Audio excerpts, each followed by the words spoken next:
Le marketing, la com, ça c'est un service qui est hyper exposé à ce qui est en train de se passer. De toute façon, soit je l'embrasse et je regarde comment je fais avec, ou soit je suis dans le déni et à un moment la casse elle va être assez sévère parce qu'il va falloir couper de partout. Bonjour à tous et bienvenue dans AI Experience, le podcast qui démystifie l'intelligence artificielle. Je m'appelle Julien Rodelsperger et nous allons découvrir comment l'IA est en train de changer le monde. Et pour cela, j'ai le plaisir d'être accompagné par Salim Nassur, CEO de Mars, conférencier et consultant en transformation des organisations, IA et leadership. Il est également présentateur de l'émission Talent augmenté sur BFM Business et ancien directeur marketing de Google Cloud. Salim, si vous vous en souvenez, fut d'ailleurs mon premier invité au lancement du podcast. On se retrouve plus de 2 ans plus tard, 68 épisodes plus tard, pour parler d'IA, de coaching et de transformation numérique, car après tout, qui a encore besoin d'un coach ou d'un consultant quand on peut tout demander, ou presque, à ChatGPT. Bonjour Salim, merci de participer à cet épisode d'AI Experience. Comment vas-tu? Ça va très bien, merci Julien et merci de m'inviter dans ton podcast que je suis régulièrement. Eh ben merci et avec plaisir Salim. Alors quand on s'est parlé il y a 2 ans, ChatGPT faisait ses débuts. Aujourd'hui, l'IA générative est partout, plus ou moins dans les entreprises, dans le quotidien de chacun. Mais si on s'extrait un peu justement de tout ce bruit médiatique, j'aimerais avoir un peu ton constat sur le terrain. Qu'est-ce qui a réellement changé dans les entreprises quand tu parles aux dirigeants? Et qu'est-ce qui n'a, à l'inverse, pas bougé du tout quand on parle d'IA et d'IA générative? Question fondamentale et hyper intéressante. Alors je peux t'en parler pendant des jours ou très court, de façon très courte et je pense pardon que tu préfères la deuxième version. Juste si je rebondis sur ton introduction où tu disais: «Mais pourquoi faire appel à un coach? Pourquoi faire appel à un consultant? Puisque ChatGPT peut nous aider à faire tout ça, en fait». Bah, ça revient à ta 1re question, c'est Mmh. si seulement c'était vrai, alors ChatGPT et consorts peuvent nous aider à faire beaucoup de choses, mais la réalité, c'est que peu de gens l'utilisent, bien. Donc peu de gens ont compris que véritablement, c'est quelque chose qui peut venir faire du coaching, qui peut venir les aider à faire du consulting j'irai pas jusqu'à la BCG ou McKinsey, mais pas loin. Et donc les entreprises et les collaborateurs et les personnes dans le grand public ne l'utilisent pas encore suffisamment bien pour ça. Donc avant même de savoir est-ce que c'est quelque chose qui va, pouvoir nous aider à ce niveau-là, c'est de savoir l'utiliser. Donc ça répond à ta question, qu'est-ce qui a changé et qu'est-ce qui a pas changé? Bah, ce qui a changé, c'est la vitesse, c'est, l'accessibilité. Donc, aujourd'hui, on a vu que ça entre le ChatGPT déjà qui n'existait pas il y a 3 ans et celui qui a existé il y a 3 ans et celui d'aujourd'hui, c'est le jour et la nuit. On est d'accord que ça va très, très vite. Très, très vite, en termes de nouvelles fonctionnalités, très, très vite, parce que, on est passé de 0 à 800 millions d'utilisateurs, chez un ChatGPT, mais c'est en train d'exploser aussi côté, Gemini de chez Google et je parle même pas des clones d'entreprises, de Copilot de Microsoft et cetera. Donc ça va très, très vite et en termes d'accessibilité, bah, là, pour la première fois depuis, en tout cas, moi, ça fait plus de 30 ans que je suis dans ces environnements tech. C'est la première fois que, ben, c'est accessible à tout le monde. Tout le monde, voilà, qu'on soit, riche, pauvre, sachant, pas sachant, B2C, B2B, tout le monde peut utiliser l'IA au quotidien et c'est ça qui fait vraiment, vraiment tout et donc là, n'importe quel, alors moi, je connais beaucoup le monde de l'entreprise, hein, donc mais n'importe quel collaborateur aujourd'hui, sans avoir fait les bonnes études ou quoi que ce soit, peut produire des documents qui vraiment tiennent la route, il peut analyser, il peut synthétiser, heu, donc ça, c'est vraiment un truc qui est révolutionnaire et encore peu de gens l'ont compris. Est-ce que tu as pas l'impression que ça va justement un peu trop vite? Comme parce que ça fait 30 ans que tu es dans la tech, tu le dis. Je me souviens moi de l'époque, on parlait de mettre en place des CRM, on parlait de mettre en place, les réseaux sociaux, la digitalisation des entreprises. C'est des projets qui s'inscrivaient sur un temps plutôt long. Bien sûr. Là, tu as quasiment un nouveau modèle de d'IA gène par, on va dire par mois, voire plus. C'est super dur de suivre la cadence en fait, hein? C'est même impossible en fait, et c'est rigolo parce que, comme tu le sais, hein, donc j'ai cette émission sur BFM Business qui s'appelle Talent augmenté, Mmh mh. mais en plus j'interviens régulièrement dans une autre émission qui s'appelle Tech Co et à chaque fois qu'on sort du plateau, donc entre experts et on se dit: «Mais même nous on n'arrive plus à suivre», tu vois? C'est va trop vite. Il y a même dans une journée, il y a trop d'informations à traiter, c'est plus possible. Comme tu dis, ça évolue en permanence. Donc ça, c'est une vraie complexité, d'un point de vue organisationnel et puis d'un point de vue individuel parce que ça te rajoute de la charge, cognitive où tu dis: «Mince, j'ai l'impression d'être tout le temps derrière». Donc ça, c'est clair qu'aujourd'hui, ben, plus que jamais, tu vois? Au contraire, ce que tu disais par rapport à ChatGPT, plus que jamais, les entreprises ont besoin de consultants qui vont être là pour digérer tout ça et les accompagner. Donc ça, c'est ce qui a bougé. Après, ce qui a pas bougé, bah, c'est la culture décisionnelle justement. tu vois? Pour être en permanence, on va dire au quotidien avec des entreprises plutôt de grande taille ou de TI ou même de PME, bah, ça prend du temps. Ouais, donc il y a des entreprises qui ont compris très, très vite: «OK, j'ai compris que ça allait changer ma façon de faire mon business. C'est pas juste faire de la techno pour faire de la techno, ça change ma façon de faire du» et je parle souvent et on en parlera peut-être, hein, dans le courant de ce podcast, mais de l'exemple de Moderna. Donc Moderna, c'est vraiment, là, Stéphane Bancel, le patron de Moderna, dès le premier jour, c'est-à-dire 1er décembre 2022, donc je rappelle, hein, ChatGPT est sorti le 30 novembre 2023. Dès le premier jour, il se met à l'utiliser, il comprend que ça va complètement changer son business et au lieu de l'interdire, il le met à disponibilité de tout le monde et en fait, après on en reviendra après, plus tard sur comment ils ont déployé tout ça. Mais donc il y a encore d'autres entreprises aujourd'hui qui sont en train de se poser la question d'y aller. Donc le circuit décisionnel, il prend beaucoup de temps. Il y a de plus en plus de silos, dans les entreprises, parce qu'il y a ceux qui sont pour l'IA, ceux qui sont contre l'IA, avec en plus la DSI derrière qui a la peur de se tromper en disant: «Est-ce que j'ai le bon modèle?» Parce que comme tu dis, bah, forcément, il y en a des tout nouveaux, donc si je pars sur celui-là aujourd'hui, mais que demain l'autre il est meilleur, comment je fais? Donc au final, cet attentisme, ça me rappelle toujours un peu, tu sais le gars qui se dit: «Non, j'achète pas, mon iPhone parce qu'il y en aura une nouvelle version». Bah ouais, mais il y en aura tous les ans une nouvelle version, donc dans ces cas-là, tu restes avec ton BlackBerry, tu jamais d'iPhone, tu vois? Donc c'est ce truc-là et effectivement, il y a aussi, bah, comme il y a la peur de se tromper, il y a des validations à rallonge qui sont toujours là et de plus en plus, donc au final, l'IA s'il fallait conclure, hein, sur cette question, c'est l'IA va de plus en plus vite et cette transformation, encore une fois, qui est pas que technologique, hein, parce qu'elle est vraiment technologique, elle est business, ça change vraiment les business et elle est surtout people parce qu'en fait, c'est là où il faut faire cette conduite du changement.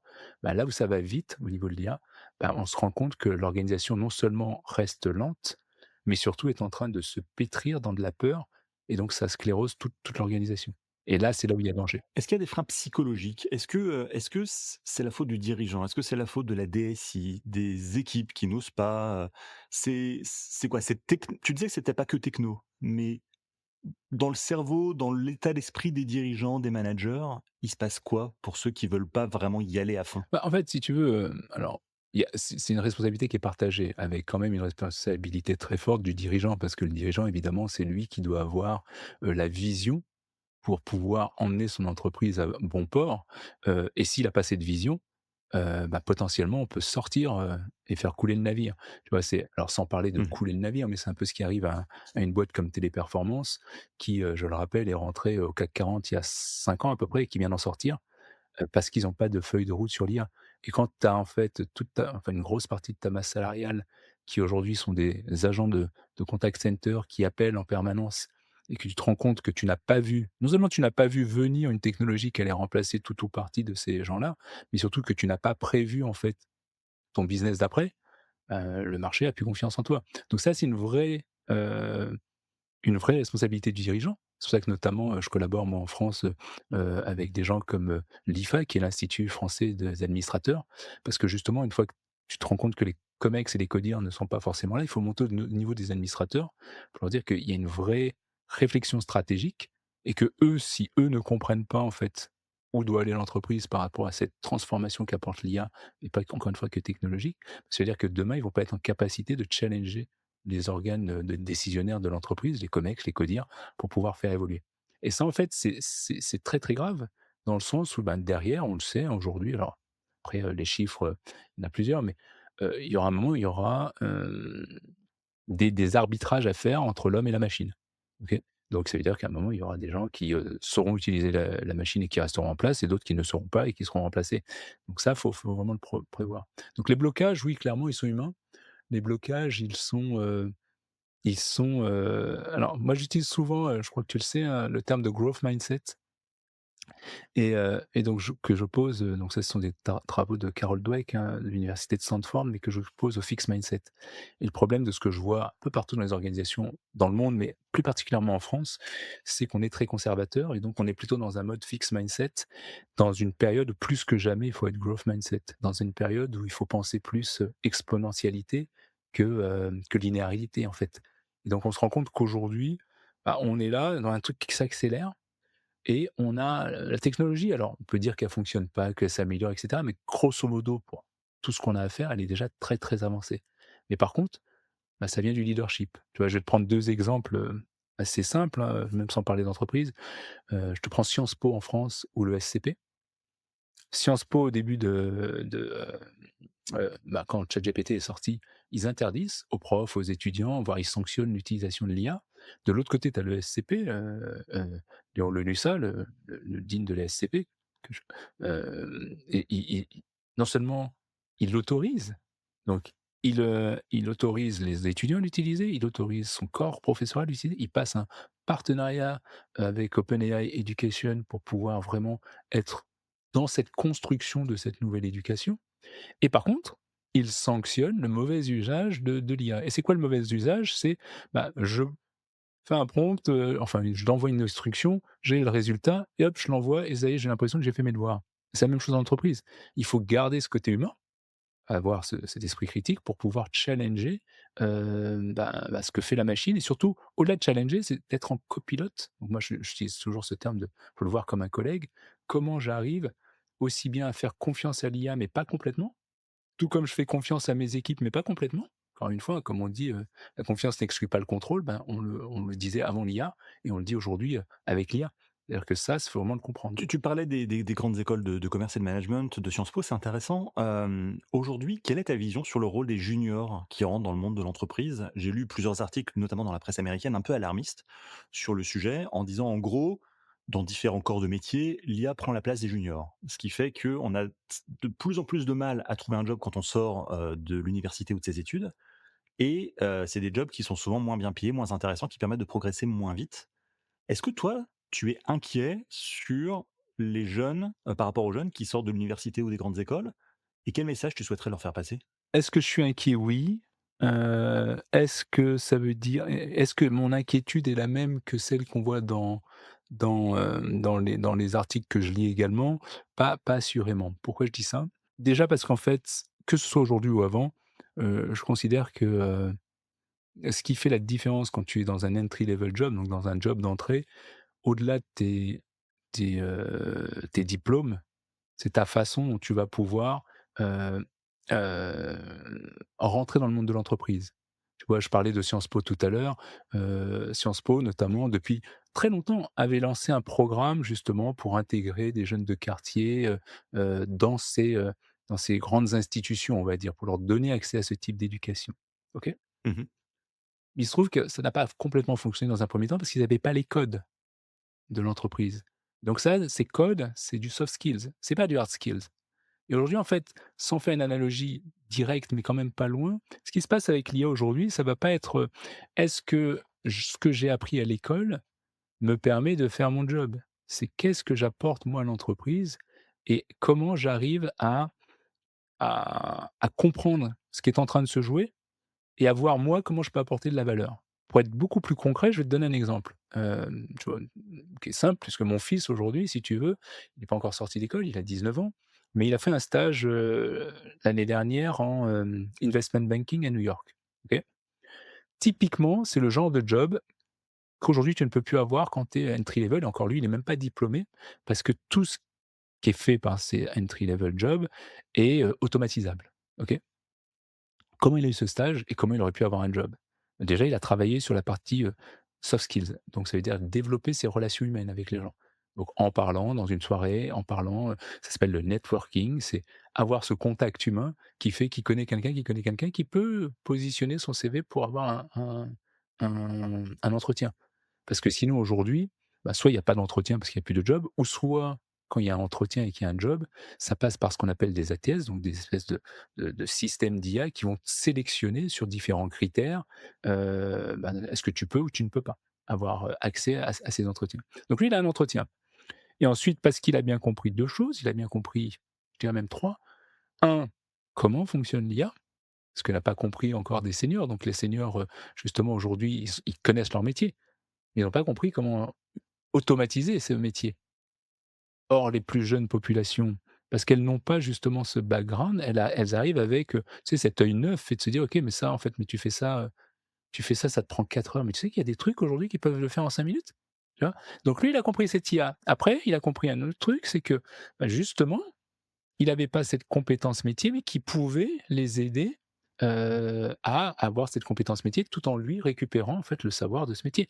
Et troisième point, bah, c'est la conjonction des 2 et c'est là où c'est intéressant, c'est de se dire comment on arrive à faire, tu ce fameux mentoring et rétro-mentoring pour que les 2 s'apportent quelque chose mutuellement. Et comme il a développé ses capacités justement de, ces fameux soft skills de communication, interpersonnel, bah, ça le rend un peu sympa et c'est lui qui a le truc au final. Donc tu vois, c'est un exemple peut-être un petit peu, particulier, mais qui montre quand même qu'il y a encore un truc à jouer pour les diplômés, mais pas juste se dire: «J'ai appris ça, donc maintenant je veux l'appliquer». Parce qu'entre le moment où tu as appris quelque chose et le moment où tu veux l'appliquer, le monde a changé. Comment toi tu t'adaptes? Et s'il y avait un mot et si j'avais un conseil à donner à ces populations, mais pas qu'aux jeunes, mais à l'ensemble des personnes, c'est comment j'arrive à développer mon adaptabilité en permanence. C'est le truc le plus important à travailler dans un monde qui change de plus en plus rapidement. Et ça, que tu sortes d'un bac pro, d'un BTS ou d'une grande école de management? Mais assurément, regarde, tu sors d'un bac pro, tu sors d'un tu vois? C'est rigolo, tiens, mais il y a déjà 2 ans, tu vois? J'étais, au ministère de l'économie, donc à Paris et donc j'intervenais, je faisais une allocution et puis, il y a un jeune qui vient, il avait fait des supers études et il me dit: je ne trouve pas de job. J'envoie plein de CV, j'ai envoyé plein de CV, des lettres de recommandation, je ne trouve pas de job». Donc je lui montre, je regarde, je lui dis: «OK» et il se trouve qu'il y avait la DRH de la DINUM. Donc la DINUM, c'est la division interministérielle du numérique et il essayait de rentrer dans des postes d'État et cetera. Justement, il avait fait, je crois qu'il avait fait Dauphine ou Sciences non, il avait fait Sciences Po, tu vois? Il a fait un truc dans le genre. Et donc je les mets en relation tous les 2, je vais les voir, je lui dis: «Tiens, bah, écoute, explique ton cas». Je présente, la DRH, machin, il se présente, il explique son cas. Il dit: «Bon, bah, là, sur ce genre de job, c'est pas des jobs qu'on cherche aujourd'hui. En revanche, il y a d'autres jobs, justement, on cherche des gens, mais on n'en trouve pas». Et je lui dis: «Bah, écoute, soit à un moment tu continues à t'évertuer à essayer d'envoyer là où il y a plus de jobs et tu connais déjà la réponse, ou soit tu t'adaptes et tu vas développer des nouveaux skills». Et je lui ai dit donc et je lui ai fait prendre l'engagement devant moi en lui disant: «Écoute, tu l'as entendu la DRH, elle t'a dit: "Voilà ce dont j'ai besoin". Donc maintenant tu sais ce qu'il te reste à faire, tu rentres chez toi, tu vas travailler, tu vas et ensuite une fois que tu as récupéré ces skills, tu vas la voir et tu vas repostuler». Donc c'est ça en fait où il faut cette adaptabilité de se dire: «OK, c'est pas parce que tu as appris un truc pendant, 2, 3, 4, 5, 6 années d'études que, bah, ça veut dire que tu auras un job aujourd'hui». Par contre, si tu vois comment ça fonctionne, c'est pareil et c'est la même chose dans les entreprises. C'est pas parce qu'on fait un job depuis 2, 3, 5, 10 ans et qu'on se rend compte que ce job n'est plus d'actualité, qu'il va soit évoluer ou soit carrément disparaître, bah, à un moment, il faut se réinventer et on se réinvente en étant adaptable, en comprenant et juste pour finir là-dessus, hein, ce que tu disais, c'est qu'aujourd'hui, moi, tu vois, il est clair que l'ensemble des entreprises est en train de passer à l'IA, avec plus ou moins de rapidité, en fonction des contextes et cetera. Il est clair qu'un grand nombre de ces entreprises aujourd'hui est sur Copilot. Enfin, pas sur Copilot, pardon, sur Office 365 et du coup, il est clair qu'un grand nombre d'entreprises vont basculer de, «Je suis sur Office 365 et je vais rajouter mon module Copilot». Aujourd'hui, on manque cruellement de formateurs sur Copilot.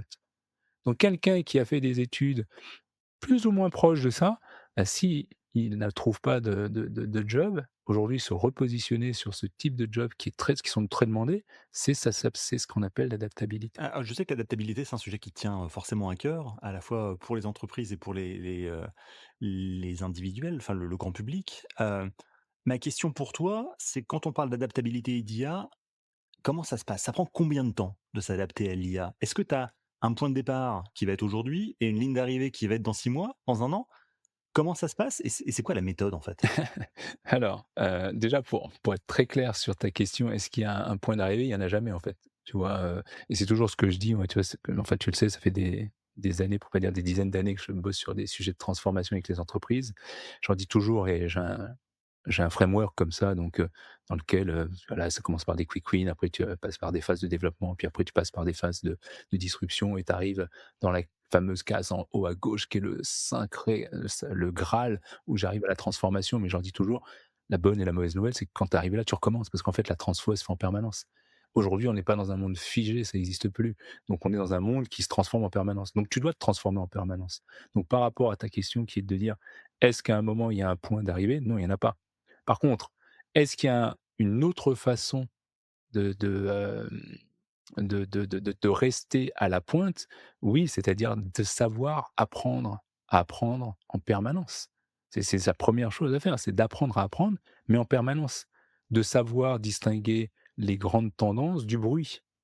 Aujourd'hui, savoir que tu vois, j'en parlais l'autre jour avec une entreprise, elle me dit: «Non, mais alors comment on y va? Est-ce qu'à un moment, là j'ai vu que, Gemini, 3, de ce que disent les experts, ça a surpassé ChatGPT, du coup on commençait à se dire qu'on allait sur ChatGPT, maintenant on se demande si on va sur Chat». Je lui dis: «Mais en fait, c'est pas le sujet en fait, de qui va le plus vite. Parce que demain ce sera un autre et puis tu vas pas attendre de voir ce qui va le plus vite, c'est quels sont tes besoins?» Par rapport à tes besoins, quel est et aujourd'hui tous ces systèmes d'IA sont très bons, ils sont déjà très performants. Il y a des améliorations à avoir, mais et qui vont continuer à avoir, mais ils sont déjà très bons et par rapport à ce besoin, faut se positionner sur quelque chose. Donc si on revient à l'individu qui veut se former, il pourra pas se former sur tout. Donc il doit regarder la tendance, se dire: «OK, de quoi va avoir besoin ce monde de l'entreprise?» ou même moi à titre personnel, de quoi je vais avoir besoin?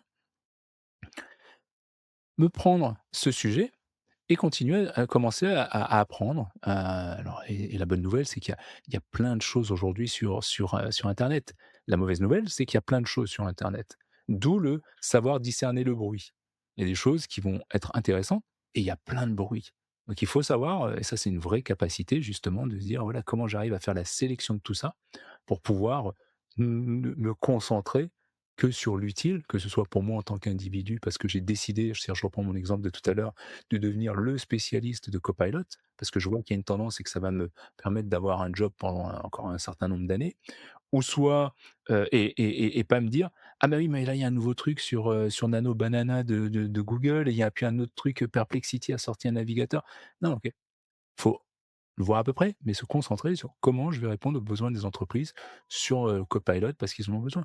Donc ça, c'est vraiment cette fonction, qui est importante. De par ton expérience en entreprise, est-ce qu'il y a des services qui sont naturellement plus enclins à utiliser l'IA? Je suis un peu biaisé forcément, mais je me dis qu'un service marketing, par exemple, serait davantage en première ligne qu'un service comptable ou les personnes qui s'occupent des services généraux, par exemple. Mmh. Bah, peut-être avant de répondre à cette question, si tu veux, heu, parce que oui, oui, bien sûr, il y a des services qui sont plus enclins, mais si je reviens aux dirigeants, hem, Mmh.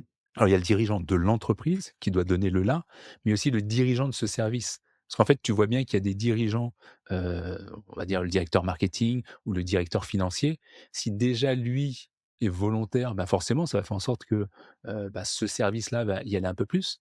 Si en revanche, il freine des 4 freins, enfin des 4 fers et qu'il, dit non, bah, là tu te rends bien compte que ce service prend un coup dans l'aile. Donc au-delà de même du service et de la capacité à l'utiliser, tu vois que encore une fois, le dirigeant ou le manager, bah, c'est lui qui va plus ou moins donner le là et pouvoir justement faire cette courroie de transmission par rapport à ses équipes et leur donner envie ou pas d'utiliser cette IA. Et surtout de les rassurer parce qu'il y a des craintes, tu m'en parlais tout à l'heure de facteurs humains.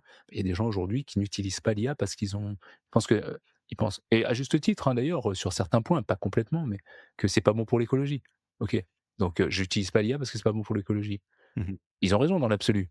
Après, je leur dis: «Mais OK, mais est-ce que tu as comparé ton utilisation de l'IA avec le fait d'être venu ce matin en voiture? Parce que si tu veux vraiment sauver l'écologie, viens à pied, viens pas en voiture». Tu vois? Donc il faut aussi les mettre face à leurs contradictions pour pouvoir aussi se dire comment tu adresses ça et ça, c'est l'écologie, c'est un sujet. Il y en a d'autres qui ont peur de perdre leur capacité cognitive parce qu'ils vont pas, ils vont plus travailler leur cerveau. Bah, c'est la même chose, tout ça, tu l'adresses. Donc après, pour revenir sur ta question sur les services, donc oui, clairement, le marketing et la com, tu vois? D'ailleurs, je vais intervenir là dans une keynote, enfin, j'en ai fait une, il y a 10 jours, heu, où je parlais au marketing et aux ventes, et là, je vais en faire une autre bientôt là sur le marketing et la com. Ça me rappelle à l'époque où, j'étais président du CMIT, qui est le club des directeurs marketing de l'IT, il y a très longtemps, hein, et on passait de l'époque, alors ça va faire un peu le vieux, mais on passait on passait de l'époque où le marketing commençait vraiment à comprendre le CRM, à utiliser le digital et cetera. D'ailleurs, il y a encore des boîtes où il y a pas de CRM, mais bon, ça, c'est un autre sujet. Et je leur disais: «Bon, faut arrêter le marketing à la papa et le côté traditionnel pour passer dans ce monde digital». Bah, là, aujourd'hui, c'est la même chose. Aujourd'hui, il faut passer de ce monde digital à ce monde de l'IA avec la compréhension que s'ils ne le font pas, déjà, ils vont pas réussir à défendre leur budget et leurs équipes. Parce que moi, je suis dirigeant, je me dis: «Mais attends, Pourquoi il y a besoin de payer une agence pour faire, une campagne de pub alors que je peux la faire moi-même avec mon IA? Pourquoi il y a besoin de tant de temps pour analyser, un truc alors que je demande à mon IA, elle me fait l'étude, de tous tes verbatim, ton machin? Donc si elles savent pas l'utiliser, c'est compliqué. Donc le marketing, la com, ça c'est un service qui est hyper exposé à ce qui est en train de se passer et encore une fois, il y a 2 façons, hein, soit, bah, je l'embrasse et je regarde comment je fais avec, ou soit je suis dans le déni et à un moment la casse, elle va être assez sévère parce qu'il va falloir couper de partout. Après, il y a aussi les RH et ça, c'est assez drôle parce que les RH et encore une fois, hein, je parle de façon générale, hein, il y a des entreprises où ça se passe, bien mieux et beaucoup plus rapidement, mais elles n'ont pas compris, à mon avis, hein, 2 choses essentielles.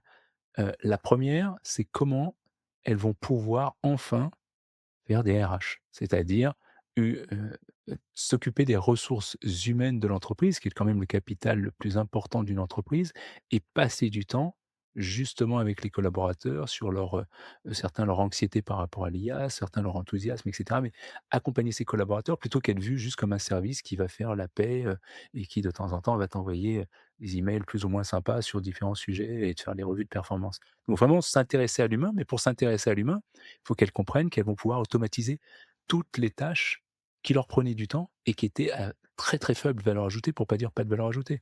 Est-ce qu'un RH aujourd'hui apporte de la valeur quand pour la centième fois dans son entreprise, il explique à un collaborateur comment se passe son assurance maladie? Il y a aucun intérêt. OK, ça doit se faire par une IA qui va expliquer ça et en plus à chaque fois de façon conviviale parce que quand tu l'as et c'est humain, quand tu l'as expliqué pour la centième fois, bah, tu es un peu fatigué quand même. Donc là, récupérer tout ce temps-là de tâches qui sont chronophages et récurrentes pour pouvoir justement, ben, passer plus de temps avec l'humain. Ça, c'est hyper important et après dans les autres en fait, quand tu vois, quand tu me poses cette question, je me dis: «Mais finalement, en fait, tous les services», tu vois? Alors évidemment, la comptabilité, alors là où il y a un petit écueil, c'est qu'aujourd'hui, il y a sur certains systèmes d'IA, il y a encore des erreurs, donc il faut garder son esprit critique, mais grosso modo, aujourd'hui, tout ce qui est comptabilité, tout ce qui est, finance, il y a énormément de choses à faire là-dessus. Et je t'arrête un instant, j'aimerais qu'on parle des commerciaux parce que, alors moi je travaille dans le monde de la tech aussi, dans le monde du SaaS. Tous les jours, je reçois ce qu'on appelle les cold emails, ces emails de prospection froids, clairement générés par IA. Je voulais savoir, selon toi, comment est-ce qu'on peut améliorer le travail des commerciaux? Comment est-ce que les commerciaux peuvent mieux vendre avec l'IA? Comment est-ce que les SDR ou les BDR peuvent aller chercher davantage de prospects? Est-ce qu'ils doivent revenir aux fondamentaux qui est, la connexion humaine, la relation humaine? Ou est-ce qu'ils doivent aller vraiment, tapis sur l'IA? C'est quoi ta vie ton message et ta vision sur le travail des commerciaux et de l'IA? Alors moi, il est hyper, hyper simple. C'est à condition qu'ils s'y mettent, c'est le meilleur moment pour être un commercial. Mais vraiment, c'est le meilleur moment. Enfin, il y a pas photo. Pourquoi? Pourquoi? Bah, je vais te le dire. Heu, 1 parce que le commercial, de base, il aime pas l'admin. Il aime pas avoir à faire un compte rendu de réunion. Il aime pas avoir à faire des remplir un CRM. Il aime pas avoir à faire du reporting. Il aime pas tout ça, en fait. Il aime pas envoyer des emails de relance. Donc aujourd'hui, tout ça, ça peut s'automatiser. Pour faire quoi? Pour lui permettre d'être encore meilleur sur de la vente. Donc tout ce qui est admin, il peut l'automatiser. Super bonne nouvelle pour le commercial. Il va enfin pouvoir passer du temps avec son client. L'autre bonne nouvelle pour le commercial, c'est qu'à un moment, bah, ce commercial alors on travaille beaucoup, hein, chez Mars avec des populations commerciales justement qui sont c'est assez drôle, hein, parce qu'une fois que tu leur montres, ils ont vraiment compris l'intérêt. Tu vois? Et notamment, alors je fais du cross-pollinating comme on dit, mais j'envoie tes auditeurs vers, mon émission de BFM Business, qui s'appelle Talent Augmenté, donc où à un moment je fais intervenir, la DG d'une boîte qui s'appelle Protis, qui est une PME, hein, et qui dit: «Bah, ouais, ben, depuis qu'on les a passés on leur a montré l'IA, les commerciaux, c'est là où j'ai le meilleur taux d'adoption dans la boîte». Tu vois? Parce qu'ils ont bien compris leur intérêt de se dire: «J'arrive à mieux vendre, j'arrive à plus performer, j'arrive à gagner». Et ça et elle-même, elle se dit ça c'est assez marrant, hein, mais moi non plus je l'avais pas vu au départ. Elle dit: «Mais et même pour moi, c'est génial parce qu'en fait pour l'image de la boîte, bah, l'IA nous aide complètement». Parce qu'avant le commercial, il faisait des fautes de syntaxe, d'orthographe, de machin. Maintenant tout sort et nickel, tu vois? Mais donc ça, c'est juste sur la partie production de cette IA générative, mais derrière ça, c'est comment ce commercial il s'en sert. Tu vois, on a on a un autre cas là, donc avec une boîte, je peux le dire parce qu'on va bientôt sortir un business plan, enfin un business case là-dessus, qui s'appelle Transgourmet, tu vois? Et ils ont juste fait une journée de formation. On leur a montré comment, pour les commerciaux, tu te sers de l'IA, notamment dans la réponse d'appel d'offres, OK? Donc ils répondent à un appel d'offres en utilisant l'IA, bingo, ils gagnent l'appel d'offres avec un retour du client qui leur dit: «Je n'ai jamais vu ça de ma carrière». Avec une compréhension aussi fine, du de notre demande, une réponse dans les temps, qui répond exactement à chacun des points et cetera. C'est remarquable. Le gars termine en disant: «C'est remarquable» et donc eux, ils m'envoient ça, je dis: «Bah, super, on va en faire un témoignage client», mais surtout, qu'est-ce que ça veut dire? Ça veut dire que le commercial, il a appris à faire ce qu'il aurait dû faire avant, mais là, avec les outils d'aujourd'hui, à faire une recherche très profonde sur le client, en fait, sur lequel enfin, sur le prospect, en l'occurrence, sur lequel il va adresser. Donc ils ont une très bonne compréhension de ça. Ils arrivent à détecter à la fois des signaux forts et des signaux faibles et à lire entre les lignes et notamment, tu vois, là, je l'ai fait récemment, avec une population de commerciales, à définir des personas, donc ces fameux, tu vois, des personas comme on fait au marketing, mais au lieu d'avoir des personas statiques, ils ont des personas dynamiques. Ça veut dire quoi? Ça veut dire qu'en travaillant, en créant des agents, enfin des assistants plutôt pour être précis, donc comme des GPT ou des GEM sur Google, donc ils ont créé des GPT sur les différents, personas qui allaient prendre la décision sur cet appel d'offres et ce persona, pourquoi je dis qu'il est dynamique? Parce qu'en fait, on le relie avec l'actualité de la personne. C'est-à-dire qu'on peut aller récupérer de l'information sur LinkedIn, sur, ce que les derniers posts de ce qu'a fait cette personne. Donc on sait quels sont ses sujets d'intérêt du moment. Qu'est-ce qui va tilter exactement dans sa tête et c'est pour ça que les personas finalement qu'on construit, il travaille à la fois sur le quotient, enfin, il apporte la partie quotient intellectuelle parce que c'est cette puissance de l'IA, mais surtout il va apporter une partie quotient émotionnelle en complément du commercial, où il va comprendre vraiment le contexte de tout ce qu'on va lui donner et il va nous permettre de voir des signaux faibles pour pouvoir appuyer là où c'est intéressant pour l'acheteur de prendre et surjouer sur des trucs qui sont pas vus et c'est là où encore une fois l'humain, passant par le commercial, doit, ranger un petit peu son ego de côté. C'est toujours ce que je dis, c'est de se dire que même si tu es super bon commercial, tu as fait, 10, 20 ans, 30 ans de commerce et que tu as cette compréhension de l'autre, ce qui est bien, mais ça ne t'empêche pas de t'aider de l'IA, parce que l'IA, et si tu l'as bien paramétré, tu as bien fait une base de connaissances qui va bien, il va pouvoir t'amener des notions de psychologie, de neuropsychologie, de négociation commerciale avancée, que tu vas pouvoir amener dans ton game. Et une fois que tu as créé cet assistant, une fois que tu as créé tes personas, tu vas pouvoir même utiliser l'IA pour t'entraîner. OK? Comme un sparring partner. Tu vois? Un peu comme quand tu vas à la boxe, bah, tu t'entraînes, dans un sparring partner. Bah, là, en fait, tu as aujourd'hui des IA qui te permettent de tester tes offres. OK, comment je positionne cette offre? Donc OK, elle est sur 8 sur 10, comment je peux aller au-delà? Donc avec cette offre, ensuite, une fois que tu as ton offre, on va dire 10 sur 10, bah, apprendre à la pitcher, à la présenter. Donc là, avoir du feedback de cette IA sur la façon dont tu vas présenter ça, les angles morts, les angles justement où tu vas faire mouche. Et en faisant ça, bah, là, tu as la meilleure offre, tu as la meilleure façon de le pitcher. Et donc l'IA, tu comprends bien que ça devient vraiment ton meilleur ami en tant que commercial parce qu'il t'a fait gagner du temps, et tu fais plus l'admin, il t'a permis de mieux comprendre ta cible, il t'a permis de faire la proposition et il t'a coaché pour aller la vendre. Super. J'aimerais qu'on parle un instant de retour sur investissement, le fameux ROI. Ça paraît assez évident dans le milieu de la vente et avec les commerciaux parce que, bah, si tu as une bonne IA, si tu as les bonnes pratiques, tu vas vendre plus, tu vas vendre mieux. Est-ce que c'est un sujet clé ça, la le calcul du ROI, du retour sur investissement sur d'autres services? En disant: «Bah, ça coûte combien et combien ça va me rapporter l'IA?» Alors, c'est un sujet clé, oui et non. C'est-à-dire que c'est un sujet qui est, évidemment dans toutes les entreprises, c'est quoi le ROI du truc? Mmh. Heu, ce qui est une question fondamentale et importante évidemment. Après moi je le traite de façon différente, dans le sens où, déjà si tu commences à parler ROI, forcément tu tues l'innovation. Pourquoi? Parce qu'en fait si on est en faut bien comprendre qu'on est en train d'inventer une nouvelle façon de travailler. OK? Donc à un moment, c'est un peu comme quand tu lances, l'iPad ou l'iPhone, tu peux faire des projections, mais tu sais pas s'il va y avoir adoption et tu sais surtout pas déterminer les nouveaux modèles, tu vois? C'est un peu comme quand, au début, il y a eu le lancement de Google, bah, tu lances un moteur de recherche, OK, tu sais pas ce que ça va donner, tu sais pas comment tu vas le monétiser, mais ça vient au fur et à mesure et tu apprends en marchant. Donc si aujourd'hui on devait à chaque fois attendre d'avoir un ROI clair pour lancer quelque chose, on lancerait rien et c'est comme ça que justement un certain nombre d'entreprises sont en train de au mieux, ralentir, au pire péricliter et donc mourir parce que, elles sont sclérosées par le fait de: «OK, combien ça me rapporte tout de suite si j'investis 1 €?» Bah ouais, là, tu vois, c'est un peu ce qu'on disait au marketing il y a très longtemps. C'est-à-dire que tu t'investis 1 € ou un dollar, mais tu sais que ça te rapporte un autre dollar, mais tu sais pas comment. Est-ce que c'est en pub, en notoriété, en lead gen et cetera? Donc ça, pour moi, c'est un élément important le ROI, mais ça doit pas être la priorité. Après, comment même je l'évacue si tu veux avec des entreprises, c'est de leur dire, alors il y en a qui le font, hein, j'ai été surpris quand je pose la question, mais je leur dis toujours et notamment au CFO, donc au directeur financier: «Est-ce que tu as fait une étude d'impact et de ROI de l'électricité dans ton entreprise?»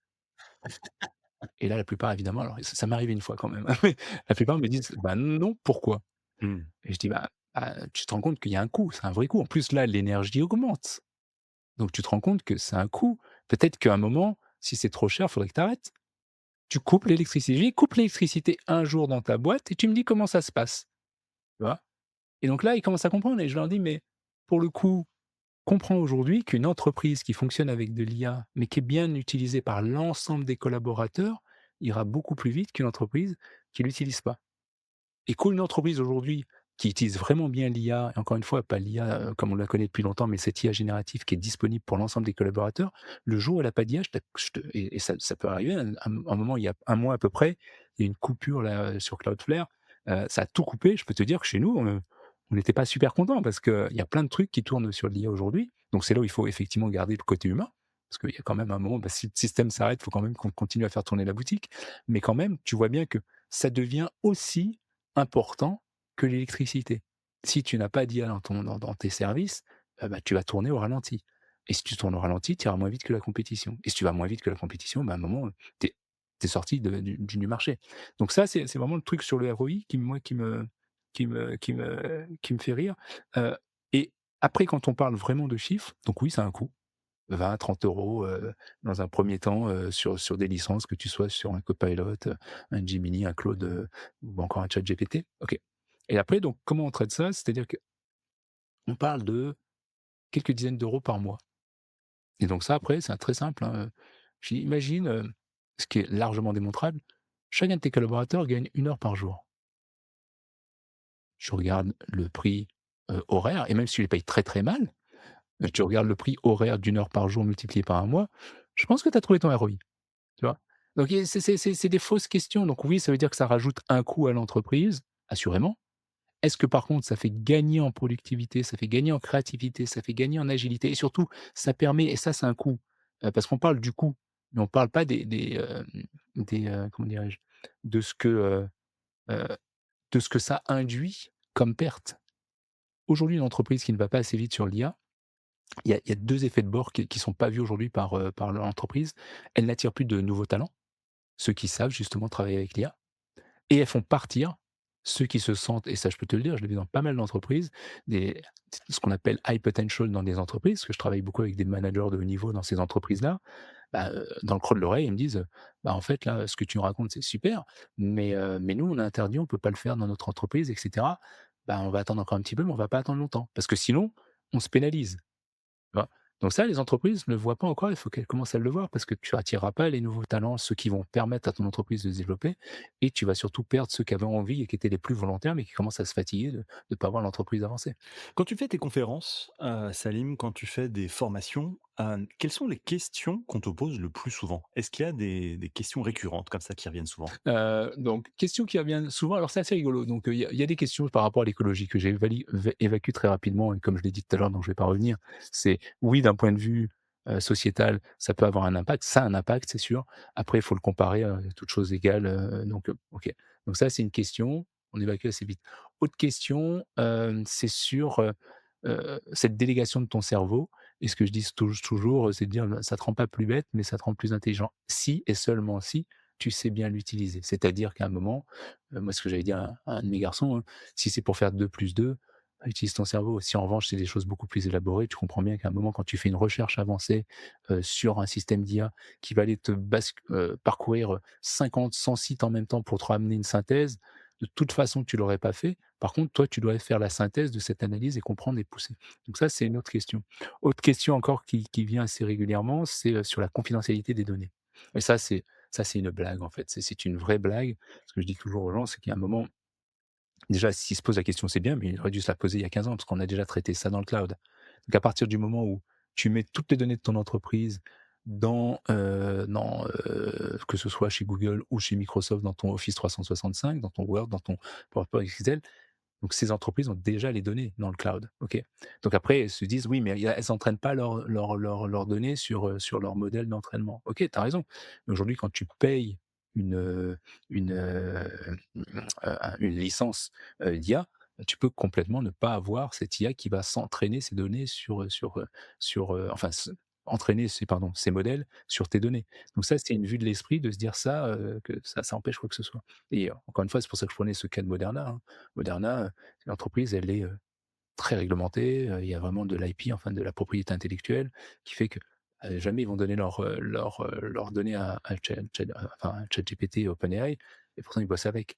Donc ça, en fait, tu vois, c'est le truc. Et après, question drôle, il y a des questions, plus personnelles qui arrivent soit dans les Q&A ou soit après quand je suis dans le cocktail après une conférence, et il y a toujours des parents, parce qu'il y a toujours des parents qui ont des enfants et qui me posent la question de: «Bah, qu'est-ce qu'on doit faire pour nos enfants, pour les préparer à l'IA, en fait?» Et avec la question sous-tendue, «Qu'est-ce que tu penses que l'éducation nationale, est-ce que tu penses qu'ils préparent nos enfants?» Je leur dis toujours, «Bah, tu as la réponse dans la question, en fait, tu sais que non. Tu sais que ça va pas le faire». Et après je leur pose une question, je dis: «Mais tu aimes tes enfants, non?» Ils me disent: «Bah oui, mais bizarre ta question». Je dis: «Ouais, et donc si tu aimes tes enfants, que l'éducation nationale, tu trouves qu'ils vont pas assez vite, qui est-ce qui doit leur expliquer l'IA?» «Ah ouais, j'ai OK, c'est moi». Bah, et donc si tu as pas compris et que tu utilises pas l'IA, comment tu veux lui expliquer? «Ah ouais, donc je m'y mets dès ce soir». «Ouais, tu as compris, ouais, c'est ça». Et donc ça, clairement, il faut que chacun, mais vraiment chacun, comprenne qu'on est dans une période qui a énormément changé, que tout est en train de se redéfinir et qu'il faut pas attendre que ça vienne de l'État, qu'il faut pas attendre que ça vienne de son entreprise, ça doit venir de soi. Et soi, ça veut dire continuer à apprendre, s'adapter, heu et puis se planter, c'est pas grave parce qu'encore une fois, il y a des on va à la fois se planter sur les modèles qu'on va utiliser parce qu'il y en a d'autres qui vont évoluer. On va se planter parce que, on apprend tous, mais au final, et c'est toujours ce que je dis en conclusion, hein, si tu veux, c'est que ChatGPT, si on prend que ChatGPT, hein, est sorti il y a 3 ans. Tu vois, on en parlait déjà il y a 2 ans, mais sorti il y a 3 ans. On était tous au même niveau quand c'est sorti. Parce que personne ne le connaissait. Personne ne l'avait déjà utilisé à part les gens de chez OpenAI. Et aujourd'hui, il y a des gens qui l'utilisent très bien, dont j'espère faire partie, et des gens qui l'utilisent pas du tout. Et entre les 2, il y a le ventre mou qui fait que tu l'utilises, mais pas très bien. Et ça ne tient qu'à chacun de l'apprendre. J'ai pas été, dans un cours spécial ChatGPT. Par contre, j'ai pris sur moi pour apprendre en permanence.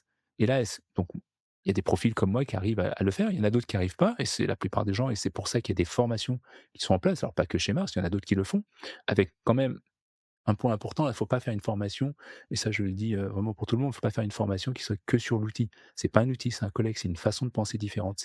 Et donc c'est pour ça qu'on introduit ces soft skills, c'est pour ça qu'on introduit cette notion de growth mindset. Mais donc je dirais cette capacité à apprendre à travailler différemment, on l'a tous. C'est juste que parfois, soit on n'a pas compris c'était urgent, soit on est un peu feignant parce qu'on préfère passer, 2 heures à regarder, des épisodes sur Netflix plutôt que se dire: «Comment je vais réussir à à la fois comprendre ça parce que ça va développer mon employabilité, ça va booster mon entreprise et que ça va m'éviter d'être obsolète». Et au passage, on en revient à la dernière question à laquelle je répondais tout à l'heure, ça va me permettre de mieux comprendre comment je dois le transférer, que j'ai des enfants ou non, mais à ces nouvelles générations qui arrivent sur ce marché du travail en se disant: «OK, Heu, moi, je sais tout parce que j'ai ChatGPT». Non, déjà ChatGPT, il fait des erreurs, donc développe ton esprit critique. «Non, mais attends, moi ChatGPT m'a dit ça». Ouais, mais OK, mais moi j'ai de l'expérience et j'ai ce côté humain qui sait lire entre les lignes, ce que c'est pas encore complètement faire toujours ChatGPT. Donc j'ai ce background que je t'apporte moi, tu vois? Et donc tout ça fait que c'est pas l'IA contre l'humain, c'est les 2 ensemble, et en ayant une bonne maîtrise de l'IA, et c'est tout à fait faisable encore une fois, avec très peu d'heures. C'est un peu comme, quand tu vas faire du ski, tu prends quelques heures et puis après tu es bien, tu te débrouilles tout seul. Et cette maîtrise enfin, et c'est peut-être si tu vois, s'il y avait une conclusion là, parce que tu es parti sur le coaching, heu, pour moi, c'est pas l'IA qui va remplacer le coaching ou les managers ou les leaders. C'est l'IA qui révèle en fait, la vraie nature de chaque manager, chaque coach ou si à un moment tu es juste là pour, relever la copie ou poser des questions en tant que coach, tu apportes pas grand-chose en fait. Ça l'IA peut le faire en effet. Si en revanche tu es là pour apporter justement cette humanité que tu as, cette lecture beaucoup plus fine, tout en utilisant, heu, cette IA, bah, là, en effet, ça va te permettre, d'être meilleur et de tirer le meilleur des 2, tu vois?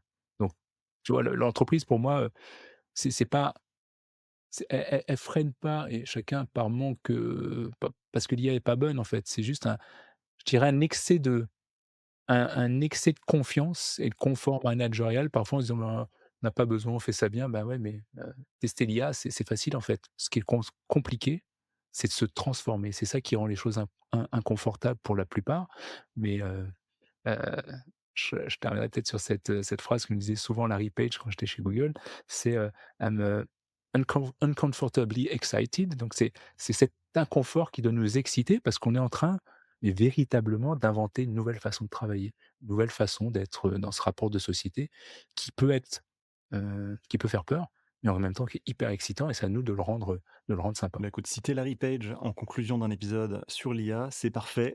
Merci beaucoup, Salim. Alors, à la fin de chaque épisode, l'invité du jour doit répondre à une question posée par l'invité précédent. Est-ce que tu es prêt? Écoute, toujours prêt. On appelle ça l'adaptabilité, donc toujours prêt. C'est ça, exactement. Alors, en attendant d'écouter la tienne, je te laisse écouter celle de Sébastien Grosjean, qui est fondateur et directeur général de Smiley, un logiciel de location saisonnière en France qui utilise une bonne dose d'IA. On écoute sa question. Quel a été pour toi le soutien, support, coaching, formation, apprentissage le plus pertinent dans ton chemin entrepreneurial? Ah, question hyper intéressante. Donc l'intégralité de mes expériences, parce que tu apprends toujours de ces expériences. Donc ça, c'est la réponse un peu facile, mais qui est tellement vraie. Après, si je devais prendre un truc comme ça qui me vient en tête, à chaud, c'est, quand j'ai vu Tony Robbins, tu vois, si on parle de coach là, pour le coup, quand j'ai vu Tony Robbins à Londres dans un truc qui s'appelle Excel. Excel, pour ceux qui connaissent pas, c'est, Mhm. un grand lieu d'événements et tu as Tony Robbins sur scène et en face, tu as 10 000 personnes. Pas 1 000 personnes, tu as 10 000 personnes. Tu te retrouves toi tout seul au milieu de 10 000 personnes avec un gars qui coach et les gens sont hyper impliqués dans l'apprentissage, dans le partage et cetera et ça pas pendant 1 heure, pas pendant un jour, mais pendant 4 jours. Pendant 4 jours, les gens sont à fond de 9 heures du matin ou 10 heures, 9-10 heures du matin jusqu'à 18 heures et parfois même il y a le soir parce qu'après il y a des trucs, il y a des travaux de groupe, il y a des machins et donc là je me suis dit c'est depuis enfin tu vois ça fait peut-être 10 ou 15 ans que j'avais vu ça et c'est là où je me suis dit: «Ouais, il y a vraiment la façon en fait de coacher les gens, de les embarquer dans une histoire, de leur faire comprendre que en fait les seules limites aujourd'hui, elles sont, mentales, donc de casser ces croyances limitantes qu'on a tous et d'emporter les gens dans cette grande transformation et c'est exactement ce que je fais moi et notamment avec mon entreprise qui s'appelle Mars, hein, c'est de faire des formats at scale comme je dis, donc c'est cette grande transformation. On va mettre pas 10 ou 20 collaborateurs pour les formats l'IA, mais on en met 100, 200, 300 dans une salle et ensemble, on se transforme et c'est ensemble qu'on voit le truc et on se dit: «Ah, c'est génial» et quand tu as 10 000 personnes, tu te dis: «Purée, si tu peux le faire pour 10 000, c'est facile de le faire pour quelques centaines», tu vois? Et ça, pour moi, ça a été vraiment transformateur parce que tu vois les gens vraiment changer et surtout, là où on se dit que beaucoup de personnes n'ont pas d'énergie, tu vois, il y a plein de managers et ça peut m'arriver moi aussi, hein, parfois où tu te dis: «Mince, le gars il a pas trop d'énergie, machin». Bah, c'est le rôle du manager de lui donner cette énergie, de lui donner envie d'y aller. Et si jamais c'est pas possible, bon, bah, faut peut-être s'en séparer, mais en attendant, je pense que chacun en soi a ça. Il faut juste aller le chercher et c'est ça le rôle du coach, d'aller chercher, ce qu'il y a de meilleur dans chacun d'entre soi pour le faire émerger, mais que ça vienne de cette personne-là. Et ça, quand tu arrives à faire ça, en plus appuyer et aider l'IA, bah, c'est quand même un super job de pouvoir transformer les gens. Super, parfait. Bah, merci beaucoup. Alors, à toi à présent, quelle question est-ce que tu aimerais poser au prochain invité? Bah, en fait, j'ai une question que je pose souvent aux gens, donc je serais ravi d'entendre la réponse de ton prochain invité. C'est la suivante, c'est, quelle part de ton expertise, qui pourrait, selon toi, être déjà automatisée avec l'IA? Et peut-être un peu plus longuement, qu'est-ce que tu fais toi pour rester irremplaçable et pas te faire remplacer justement par cette IA? Parfait. Bah, écoute, question, bien à propos. Merci beaucoup de ta participation, Salim Nassur. Je rappelle que tu es consultant, présentateur d'émissions sur BFM Business, conférencier et ancien directeur marketing de Google Cloud. Merci d'avoir participé à ce podcast. Merci à toi pour l'invitation, Julien. Toujours un plaisir. Si vous avez aimé cet épisode, n'oubliez pas de vous abonner à l'émission sur votre plateforme de podcast préférée. Votre soutien compte et vos commentaires peuvent aider à partager cette expérience avec d'autres. Vous pouvez aussi visiter le site web ai-experience.io pour aller plus loin. À très vite pour un nouvel épisode.